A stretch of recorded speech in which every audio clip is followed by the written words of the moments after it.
অনেক পরিবারের ভাই বোনেরা, ছেলে মেয়ে অবাধভাবে, বেপর্দা হয়ে, অশালীনভাবে আমরা এই সব মহাব্বতে ব্যস্ত। আমরা একেবারে মানে ভ্রমণের নামে যে আমরা অপসংস্কৃতির কিছু খারাপ কাজ আমরা করি, সেগুলোকে আমরা ভাইরাল করি, সেগুলোকে আমরা সেগুলো প্রচার করি, সেগুলো কাজে জড়িত হতে চাই, পাপাচারে আমরা ইনভেস্ট করি, পাপাচারের কাজে অর্থ খরচ করি, আমরা গানের স্টেজে আমরা খরচ করি, ইত্যাদি ইত্যাদি। এগুলো কেমন ভালোবাসা? এগুলোর প্রতি আপনার মহাব্বত রয়েছে, এগুলো বর্জন করতে হবে। আপনি মুসলিম হতে হলে, আল্লাহর বান্দা হতে হলে আপনাকে এগুলো ছাড়তে হবে। এগুলোর প্রতি ভালোবাসা রাখা চলে না, এটি গুনাহের কাজ, পাপের কাজ। এই ভালোবাসা পাপের ভালোবাসা হবে।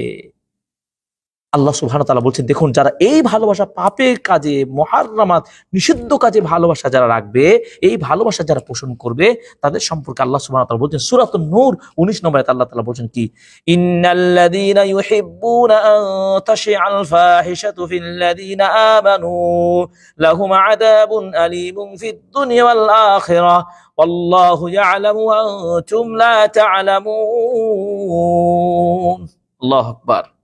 ইন্নাল্লাযীনা, নিশ্চয় যারা পছন্দ করে, ভালোবাসে, চায় যে মুমিনদের মধ্যে ফাহেশার বিস্তৃতি ঘটুক, মুমিনদের মধ্যে অপসংস্কৃতি, পাপাচার, অন্যের কাজগুলো প্রচার হোক, প্রসারতা ঘটুক।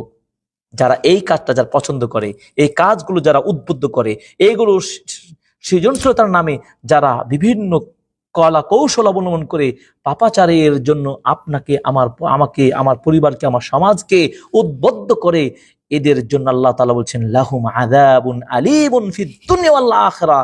আল্লাহ দুনিয়া এবং আখিরাতে, ইহ জগৎ পরজগৎ উভয় জগতে আল্লাহ সুবহানাহু ওয়া তাআলা পীড়াদায়ক, নিন্দনীয় শাস্তি আল্লাহ তাআলা তাদের জন্য রেখেছেন। ওয়াল্লাহু ইয়ালামু ওয়া আনতুম লা তা'লামুন। আল্লাহ তাআলা জানেন, তোমরা তা জানো না।